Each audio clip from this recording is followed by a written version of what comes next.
আউযু বিল্লাহি মিনাশ শাইতানির রাজিম। বিসমিল্লাহির রহমানির রহিম। আজকে দীর্ঘ 11 বছর পর এই দ্বিবার্ষিক সম্মেলন আজকে উপস্থিত হতে পেরে আমি অত্যন্ত আনন্দিত।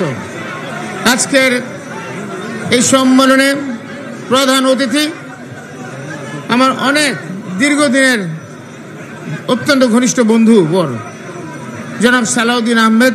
আমাদের অনেক স্মৃতি একসাথে আছে। এখানে উপস্থিত আছেন আজকের আমার আরো অত্যন্ত আপনজন, যিনাকে আমি অত্যন্ত ব্যক্তিগতভাবে পছন্দ করি, হাবিব খান সোহেল। অত্যন্ত আদর্শিক এক নেতা। আয়োজন কথা না বললে নয়।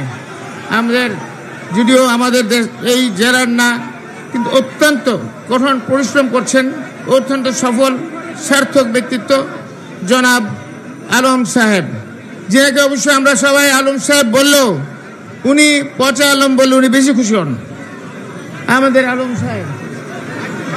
আর আরেকজন অত্যন্ত সফল এবং সার্থক আমার অত্যন্ত ছোট ভাই জনাব কায়সার কামাল সাহেব। উনি অত্যন্ত সফল হয়েছেন, সার্থক এবং আমার অত্যন্ত ছোট ভাই আপনজন তিনি আছেন।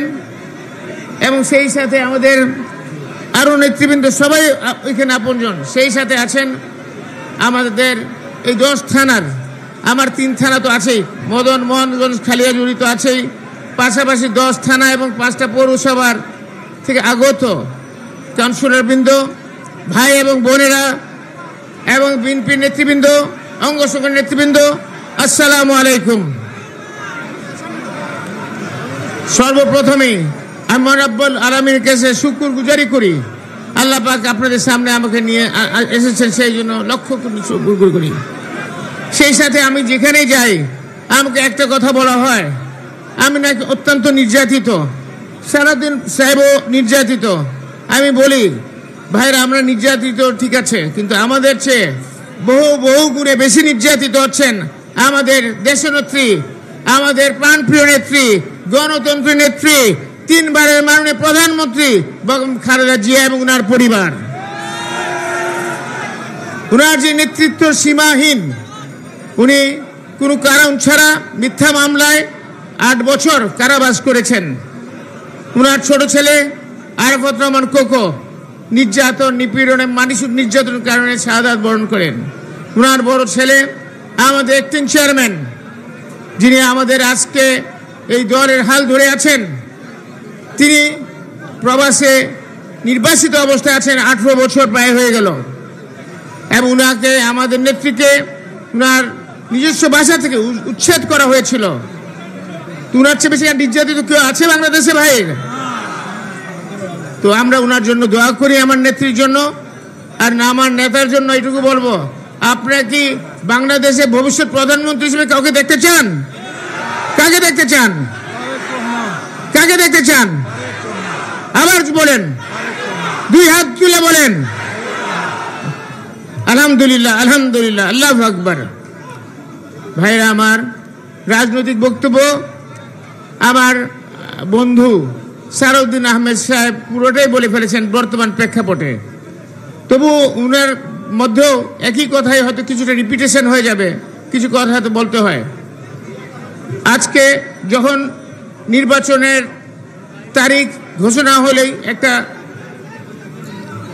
রোডম্যাপ ঘোষণা হয়েছে, সরকার প্রস্তুতি নিচ্ছে, সেই মুহূর্তে কিছু যিনারা চেষ্টা করতেছেন, বিভিন্ন